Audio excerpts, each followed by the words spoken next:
Welcome to the Kingdom Warrior Way podcast. I'm your host, Chris Berg. And this is our first ever Kingdom Warrior Way podcast. So we just want to say thank you so much for being a part of this conversation, for joining us here today. The purpose of this podcast is really to inspire and empower men to step into their God-given purpose. Like really just answer the question, why are you here? And then to go out and help mold your character into the character of Christ. Like go out and lead like Jesus and be a true servant leader. And the reason we wanted to bring this into a podcast is about five and a half months ago, there were several of us, we got together, we started a group at our church called the Kingdom Warrior Way. We utilized a book called Lead Like Jesus. And the inspiration for the podcast is we were just seeing such incredible transformation in the character of the men in the group. A couple examples. One is we had a young man. We were recently up at Big Bear at a men's conference.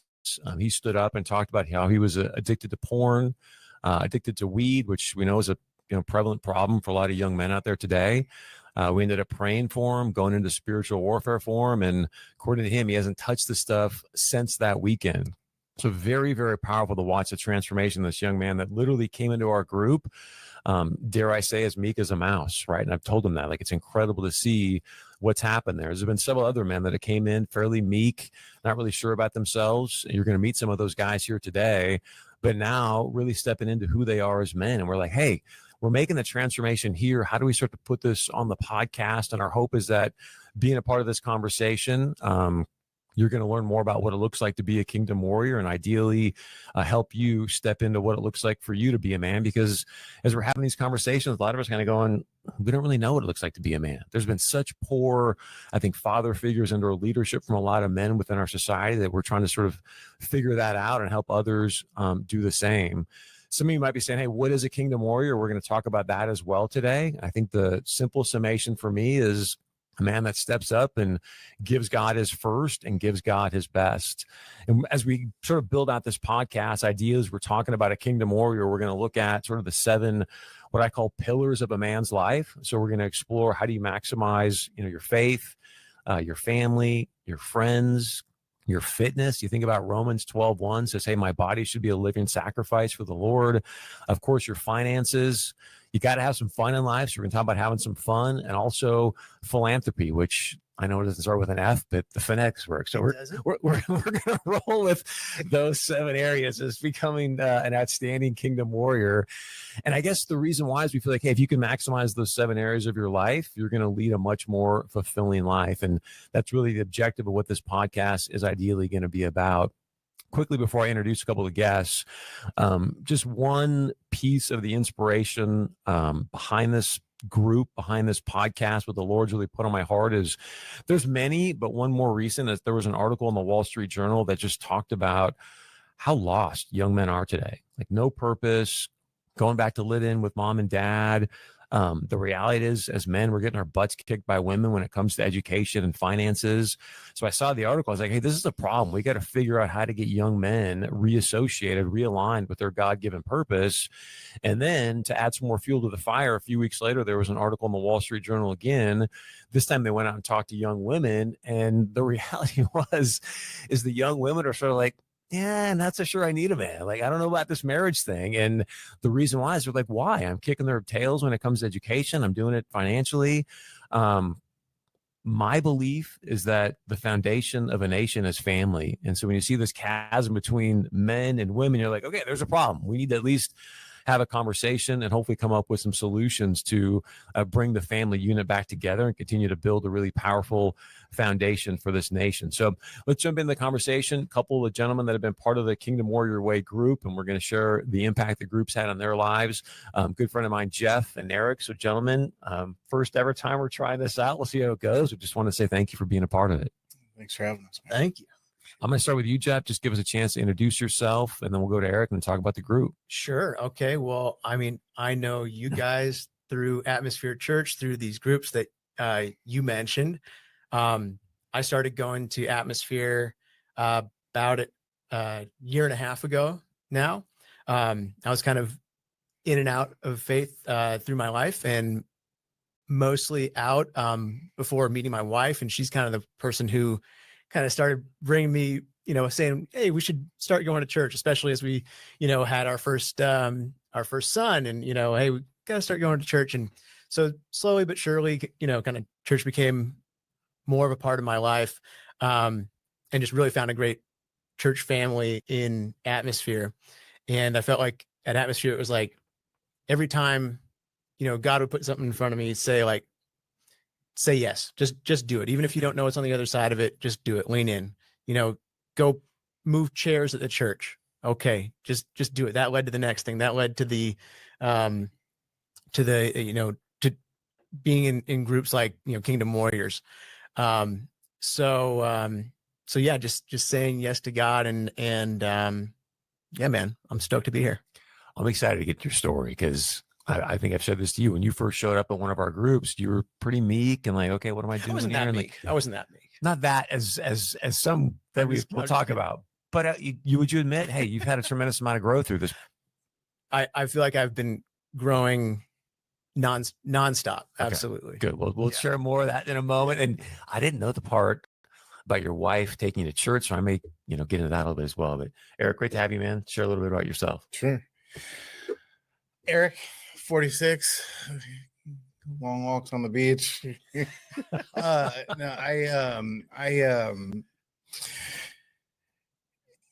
I love being a part of the Kingdom Warriors. The truth is, I feel like a kingdom jester most of the time. Still working it out. Definitely a baby Christian. Still trying to find my walk and what that really looks like to me. But the one thing I do know beyond a shadow of a doubt is that God is calling, and that Jesus is the rudder that I've been seeking my entire life. I still don't know what that really looks like, if I'm being totally honest. I think I've got a good idea. I think I'm on the right track. I think I'm on the path, but I think it's really important for men to iron sharpens iron, right? And as wonderful and beautiful as women are, we understand each other and can communicate in a way that it just makes it's more congruent with like what's inside of us inherently as men. So yeah, when I heard about the Kingdom Warriors, I was really drawn to it for that reason. Quick anecdote that I want to share as well. Like, you can't make this stuff up, right? Like, the three of us come up the elevator. He and I are helping this woman take some stuff up to her office. And I don't even know why she asked me. She's like, hey, what are y'all doing here? Like, oh, we're going to do a podcast. And she's like, oh, about what? So we lay it out like, oh, we're going to talk about men becoming men again. She's like, oh my gosh, thank goodness. Because literally, and you guys can vouch, like, she's like, literally this morning on the news, I saw this piece about where, hey, guys are lost, women are mad because guys are like, there's this, we all can sort of see it and feel it, but I don't hear a lot of solutions being talked about. And that's obviously, but I just thought it was amazing to have that anecdote happen to us right before we, record this thing. What I want to get into today is, because again, as I mentioned at the top, I don't know if there's been great models. Like, what is it to be a man? Right? Like, we've all been socialized that, hey, athletic prowess makes you a man. Fell for that one. Sexual prowess makes you a man. Economic prowess makes you a man. But I don't know if those things really hold up, but that's how we've all been socialized since we were little. So I do want to get into that, but also just the impact the groups had on you personally. And then we'll get into this idea of a Kingdom Warrior. And let's just start with a group, kind of a testimonial perspective. Like, one of the things that's fascinating to me right now is, as I'm sure you're getting more into your faith, hey, the man should sort of be leading that part of the household, right? And yet you said, hey, it was my wife that was like, oh, probably should go into church. So how is that flipped? And do you find yourself now leading the faith in your family much more and much more strongly?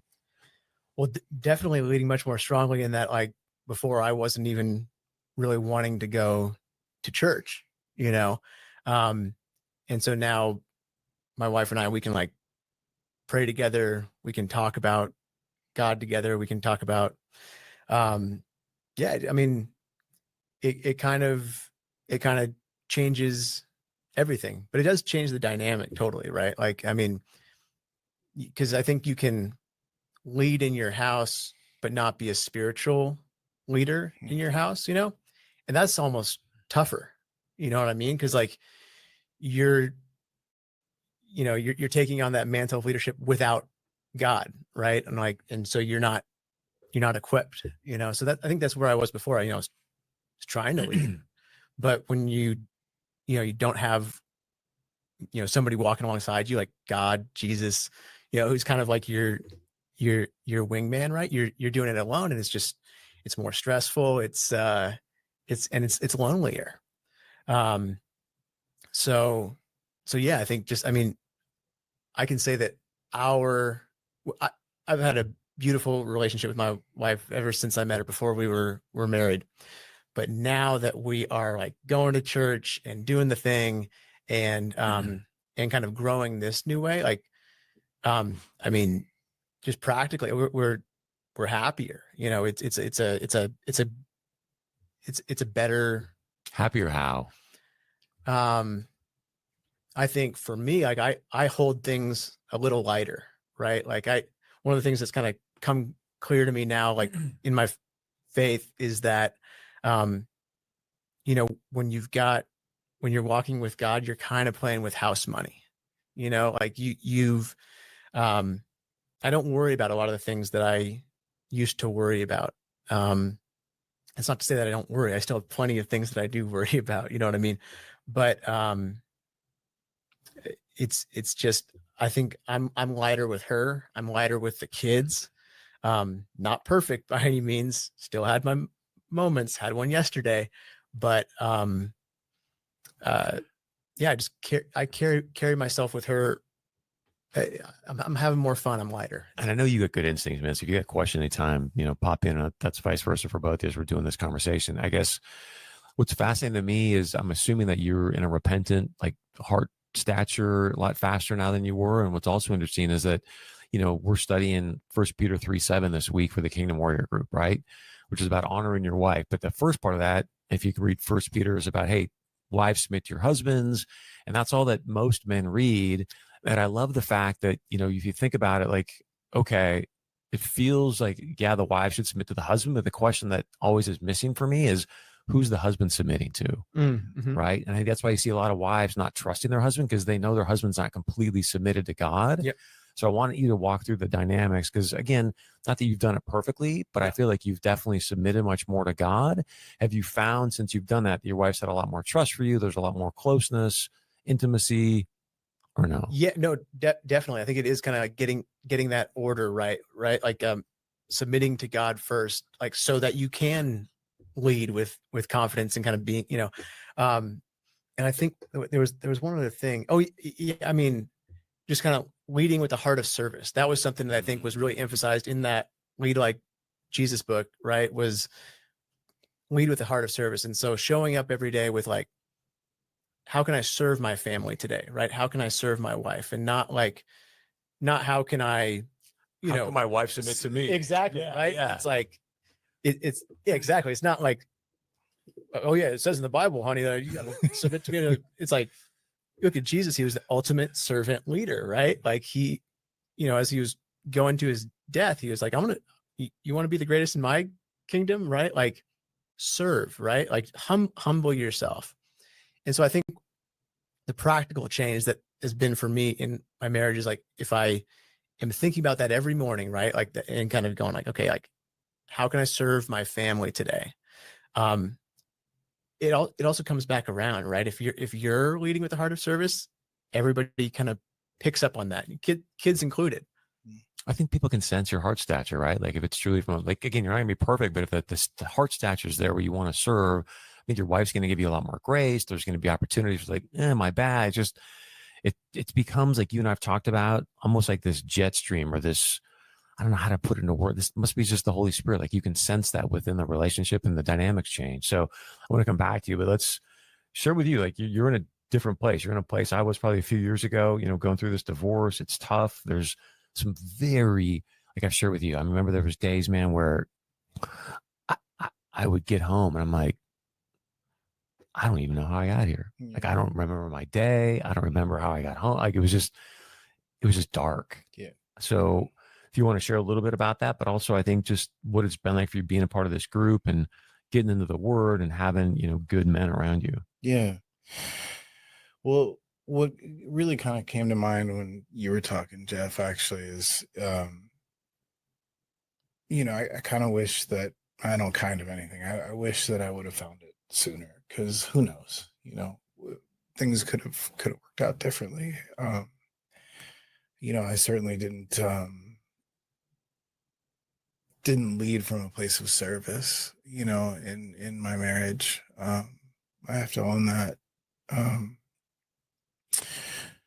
but I have a son, and hopefully I can learn, I guess better late than never. So yeah, and yeah, you're right. There have been plenty of days in the last, year plus, where I just, the the death of the dream, is it's a tough one to swallow, for sure. It's painful.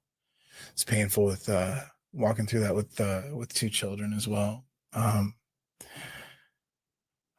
But again, I think that it's still important to have this conversation. It's still important to keep learning and growing, and I can't think of any better way to do that than with other men that are trying to get after the same thing.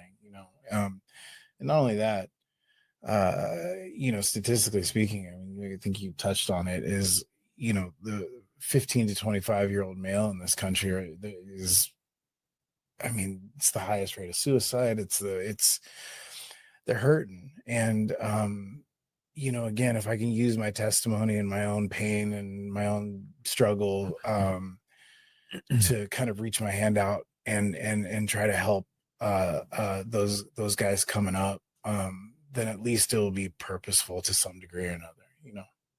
Talk about the impact the group is having on your character as a man. And I say that because, there's been some nights, man, you haven't wanted to show up, and you do. And I commend you for that, because when I was going through my divorce and when my marriage was really bad, it was like, I should have been reaching out to my boys and having coffee or getting in groups. And instead, there's so much shame around it. Like, I just hid in my basement. Yeah. Right. So I commend you for having the courage. It's just like, look, I really don't want to be here right now, but I'm going to show up anyways. Yeah. So if you maybe want to speak to that, but just more importantly, how you're starting to see your character change as you're looking, I'm assuming, to aspire to be more of a kingdom warrior. 100%. And I think it all starts with accountability. And unfortunately, I think that that's one of the pieces that, has done a disservice to young men for quite some time.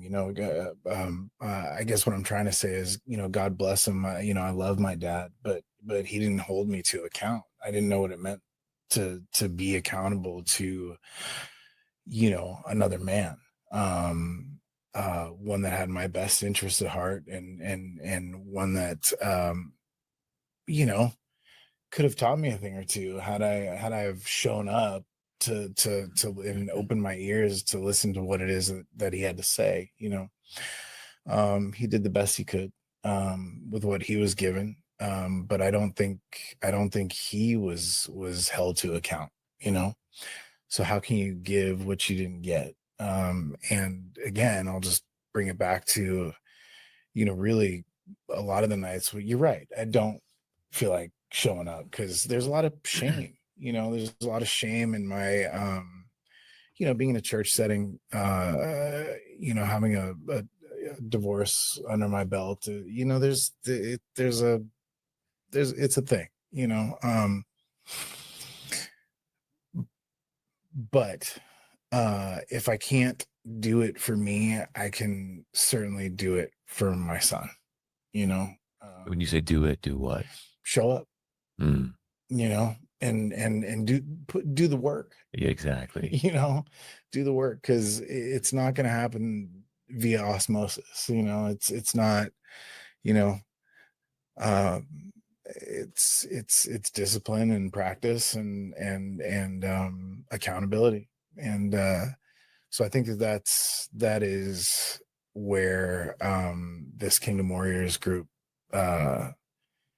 is showing up the strongest for me, I want to back up to something else you mentioned, because we're actually going through it this week, and I alluded to this earlier, but is the word honor. Like probably for the last 6 months for sure, maybe 9, like God's really been pressing on me about what does it look like to honor God? Mm-hmm. What does it look like to honor myself? We just mentioned Romans 12:1, like, my vessel. But then as it first says in 1 Peter 3:7, like honor your wife. And the piece that I never hear anybody really talk about in that scripture is, says, hey, honor your wife. And the very final like line in that scripture is, if you honor your wife, essentially, then all your prayers will be answered. They won't be hindered, is what it says, right? But what's been fascinating, and this is where I want to go with you guys, I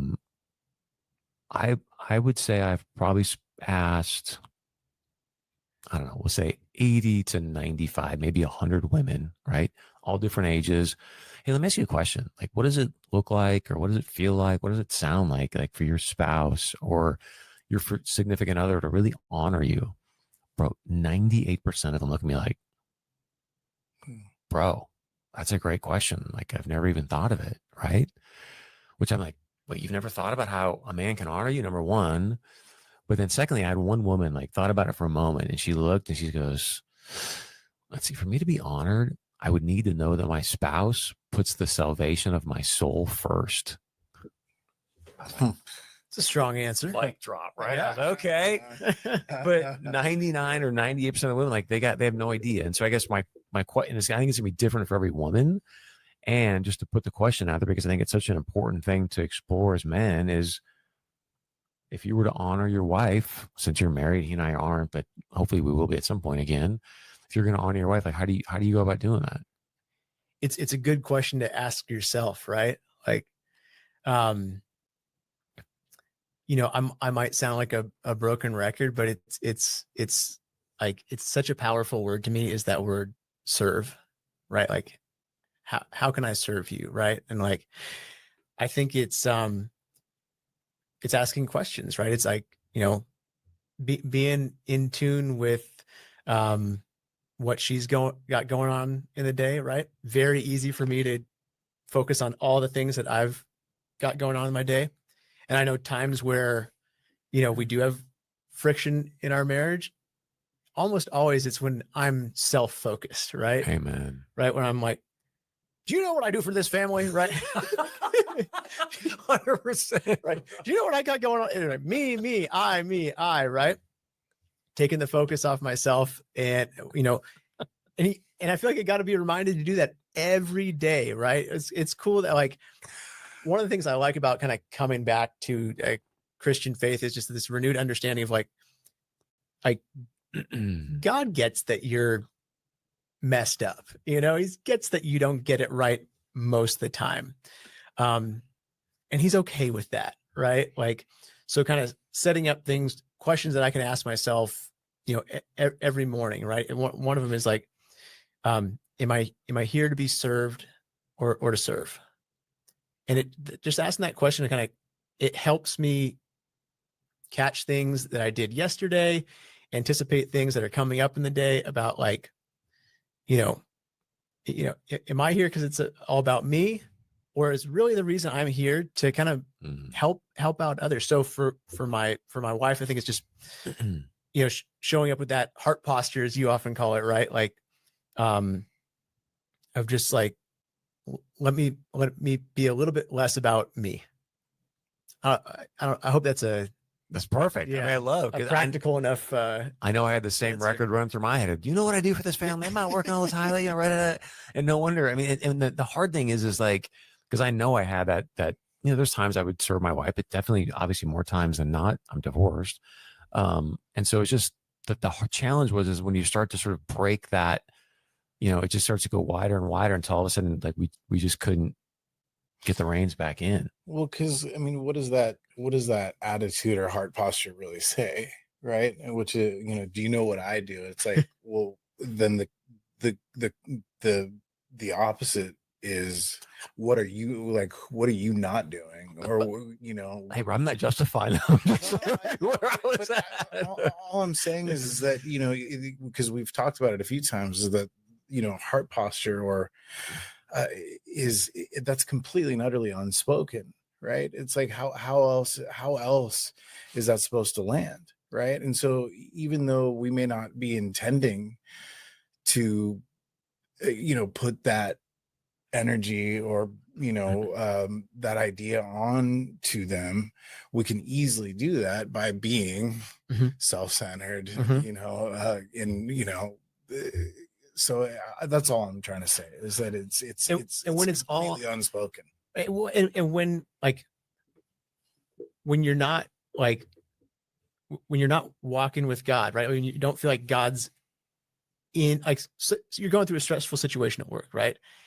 If you feel like you're fighting that all on your own, like it is easy for that to be like, do you know what I like? Because it is just you, right? It's like you're like, do you know what I'm trying to do here? And then when you've got, you bring God into that, right? And you're like, okay, God, like this is stressful. This is like, I don't know how this is going to turn out, but you know what I do know is that like you've got a plan for me and you promised me that. And even though this seems scary right now, like um I I I know you're going to get me through it. Like now it's less about me, right? It's less about like um do you know what I'm doing? It's like, oh no, me and my wife are like, we're a team now too, right? I think that's so important. And there's times when my ex-wife would say like, "Hey, I'm on your side," and like if you read Genesis 3, it's so subtle how the snake comes up to Eve. It's like, "Are you sure you can't eat from the trees?" Like, just my point is the way the enemy tries to fight you, right? And I'm thinking back over the course of and like we had this beautiful painting in our house. It said, "In my house, we will serve the Lord." And then one day that was gone. I'm like, where'd that go? Right? I don't know. Still don't know what happened to it. But point is, I think that things start to creep in that you're like, okay, we were together, we were serving the Lord, and then just small things start to happen, where you're not. And so just for guys out there, like to be present to that, if you can sense that, hey, wait, we were doing a pretty good job here. Now we're not, like, no, like, okay, I gotta get this back on track. Anything you want to add to the honor conversation? We can move on. Well, no, I guess I just wanted to tie that back to what you were talking about. It's like if they are going to, and that by they I mean our wives are to follow us, right? Then who are we tethered to, right? And if we're not tethered, then that's where we start going, well, don't you know what I'm doing? And I'm stressed out. And it's like, God, I know you've got, I'm in the efforts business, you're in the results business. And things just kind of seem to flow a little bit easier that way. When the idea again, I think it's in Genesis maybe 2 or 3. It says when two shall become one, right? Like that's obviously a process. But are you really trying to sit with your wife and have two become one? Or are you like, so, and part of it I go back to is the socialization of men. I think we've all been socialized. Again, you read the first part of First Peter, it's, hey, submit to your husbands. And we've all kind of had that drummed into our head through the media and whatnot. So I think a big part of that I've learned through my life is like, just do the opposite of what the world's doing. And I'm probably going to be doing okay. Right. When in doubt. I want to get from you real quick, and then I want to move on to something else you mentioned is the biggest, it sounds like your family, but just want to confirm this. The biggest impact that this group has had in your life is what would you say? Because go ahead, and then I want to share. No, you had one more thing. What was it? I don't want to answer your question, but I've loved. You have a better. No, but one thing that's really stuck out to me, just to, again, give you kudos is like, we've talked about tithing in the group, right? And so everyone can kind of do that from a money standpoint, but you've talked about, man, one of the things that's really transformed my life is now I get up and I'm giving God my first and I'm giving him my best of my time. And so you've kind of been tithing your time to him. And now you're like, man, I'm getting more done in my 24 hours now than I could have ever done by myself. So again, I don't want to take your answer, but I love that piece. Yeah, no, it's like, it's like a magic thing, right? Like in tithing, right? Like on no financial spreadsheet does it make sense to take the first 10% of your income and put it out the door, every month, but that with money is the thing that that's the one thing that God says, test me on. Right. But the idea is giving God your first and your best. And so for me in the morning, it's like, That's when I'm freshest. And then everything else in my day is going to happen after what I do first thing in the morning, right? That's how the day works. So my first meeting of the day, my first thing I do is I meet with God, and I dedicate, a block of time every morning. Like I get up and I have my coffee with God, which sounds, Might be a book title, right? I know it sounds a little cheesy, but I do. I have coffee, and I mean, and this is so different than my life 2 years ago. I mean, to be fair, I've had a morning routine for a long, long time. But making God part of that, like anchoring it with a conversation with God, it's a game changer how everything else in your day. So it's like, I feel like once I've had that morning meeting, I'm just greeting the day totally different, totally anchored, and feeling like I'm not as wishy-washy as I was before, right? Like before, it's like, okay, I got all these things to do. And the thing I would jump into would be like checking email was part of my morning routine, and checking my bank account was part of my morning routine. And, and there were good, all good things. I'm trying to do good here, right? And now I also feel like in my morning, it's that much easier to like jump out of bed in the morning. So I'm like, I want to go like get clear. I'm going to like go sit in the chair that I know that I sit in for my morning routine. And I like coffee, and I'm going to, have this deep, meaningful experience that I get to look forward to every day. And now I'm just like, how was I going through my whole life without this? Like, you literally have got an opportunity to talk with the creator of the universe, if you so choose, every morning. That's an amazing thing. It still blows my mind. But and it's just like everything after that, it's not like the day's just, now I'm just coasting after that, but it's better. Amen. It just changes again, kind of maybe your heart stature, your mindset, right, as you go about the day. I've got my own prayer chair I sit in every morning to kind of get that thing rolling. So it does make a huge, huge impact. Two more things, and then we'll begin to wrap this thing up. But you talked about, men 16 to 24, and you start to look at some of the data out there. You mentioned highest suicide. Recently, now you've got men that are 16 to 24, unemployment in that demographic, 2x women. Like I mentioned at the top, getting our tail kicked educationally, financially.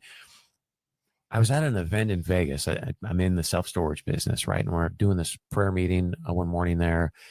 And it was the most interesting thing, because my heart breaks for a lot of these young men right now. You're trying to like put together a family and buy a home. And we all know that housing affordability is way out there for most people. And the guy told me at the cell, he's like, you need to start praying for the people at the Federal Reserve. I was like, what? So I don't want to get into a Federal Reserve conversation. My point is around this money piece, because you look at the number one reason that people are getting divorced these days, at least they say poll wise, that it's because of money. I just want to get your take on what do we start to do to fix that situation in our country, right? Like, maybe that's not something we want to get into, but all these baby boomers that have already, got their assets, the more money we print, the better it is for the baby boomers, while the 16 to 24 to 30-year-olds are just getting, like, over the last 4 years since COVID, you've lost 27% of your buying power. Yeah. Like, just because from some guy in a building's pushing buttons, right? Like, any reaction to that? Or that is a complex problem. all right. That is a complex problem. It is, but my point is we got to shore it up somehow. Again, I don't know what that solution is, but we're debasing people's energy, time, work, money, and I think there's changes in the works, but maybe that's a time for another pod that we'll talk about, since finance is one of our 7 pillars. So you can kind of take this either way, and I want to wrap it up here.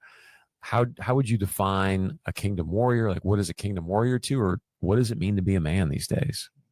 Start with you. Sure. I mean, I think what it means to be a kingdom warrior is many things, but what's kind of sticking out to me is that, seemingly we live in a time where talking about Jesus and God is is a touchy subject, right? It can be, right? It's not well received by everyone. And being a kingdom warrior to me is being unafraid of letting it known that that is the cornerstone of you, the way you live, and your belief, and wanting to share that light and love with anybody that will listen, you know. Jeffrey. I mean, so kingdom warriors. I mean, it's like whose kingdom is it? It's not your kingdom. It's God's kingdom. I think the more I'm understanding what he wants, right? He wants us to help each other. I think whether you're Christian or not, whether you're, everybody in this world needs help, right? Like we're not like, I think a kingdom warrior, like, is not somebody who's here to judge. It's somebody who's here to help. Somebody who's there, like, sees a need. And I might not be the most equipped person to fill that need but I can do something, right? So I think just very simply, it's just somebody who shows up with a heart of service and is here to help others. I think that's so good, man. I mean, you think about most of the time, again, you think about a king. We've all been socialized that, hey, king's going to sit in his throne. He's going to dictate where the armies go and da-da-da. And then you think about our King, Jesus Christ, like he gave his life up, right? Like he didn't ask you to do that. He's like, hey, I'm going to go on the front lines and do this. And I think you're spot on. Like, how do I serve to the point where even I'm willing to, maybe not for everybody, but give up their life to, make the world hopefully a better place. And I think for me, the only addition I would make to what some of you guys said is I really believe in Jeremiah 1:5, where he says, hey, I knew you before you were in your mother's womb. I think every person, but since we're focused on men here, has got like this God-given purpose. Like he put you here on this planet at this particular time in history, I believe, for a reason, for a purpose. And so it's like, okay, how do you figure out what that is, number one, and then go out and live that? And then to speak to being a servant leader, then go lead like Jesus. Like, I think if you kind of do those two things, to me, that's a kingdom warrior, because you're fulfilling his will, right? And I know that you can look in the Bible, and I think it's Thessalonians, maybe Brian knows this, but it's like, hey, just be grateful and you're serving his will. Or there's some scripture like that. So that's very true. And yet I think also, I'm like, you want to have me hammer a nail? I'm terrible at that stuff, right? Like that's not my gifting. So I think everyone's also got a gifting that God's saying, hey, go use this and make an impact for my kingdom. So let's wrap it up. We'll give you guys each 30 seconds. Last word. Anything else you want to add or share? No, I think I'm just looking forward to seeing where this goes, because I think this is, and this being, helping other men is a fantastic purpose in itself. And so, just thanks for putting this together, man. It's awesome. Thanks for being here, man. I'm glad to be a part of it. You were a big part of them. Hey, let's just do it. Let's just do it. So thank you. I'm glad that you brought up purpose again. And I think like how you, like, I feel like it's so easy to build up in your mind, right? Like, there's like, I've got to find my purpose. Like, how am I going to find, I don't know what it is yet. Right. And it's like, so much of it is like, it's trial and error, and like showing up, you got to hammer some nails to know that you're not good at hammering nails. Right. Like, how else would you know? And just being okay with like, but I think that is how you find it. And right. And I'm like, I don't know that what I'm doing right now is 100% aligned with the absolute best gifting that God has given me. Right. But like, I do believe that if I am looking to serve every day and being faithful in the little things, like then I'll be trusted with bigger things. Right. So like, I don't know. I just feel like that purpose can be daunting sometimes. Right. It's like, oh man, I'm not living in my I don't even know what my purpose is. Right. And it's like, as long as you're showing up with that heart of service, with like, I might not be the best at hammer nails, but it's what I'm doing today. I'm going to do the best job I can at it. That'll probably get recognized, and you get redirected over to the thing that, is more in line with your purpose. So I think it's like that. Like it's a it's a process and a journey. The whole thing's a process. Amen. And a journey, right? And I think sometimes to speak to what happened here today, because this is, we had a little intro and then Brian was like, hey, let's try something else. And so I was doing the intro, we got done, and both of you guys were like, dude, you're so in your element right now. And I'm like, really? Like sometimes you don't even know that maybe that's where you should be. And yet I've done enough of these reps where it's like, okay. And so it's just nice to get that confirmation. Sometimes you kind of need your boys to be like, hey, bro, trust me, like you need to be doing more of that. Roll. So I just want to say thank you as well to Brian Davis. He donated a studio to us to get this thing rolling. Again, this is the first episode. So Brian, thank you very much. The Kingdom Warrior Way. Please share this with other guys that you know and see if we can start to make an impact. If you got any suggestions on topics or guests or whatever that may be, we're always open to that as well. Again, I'm Chris Berg. Thanks so much for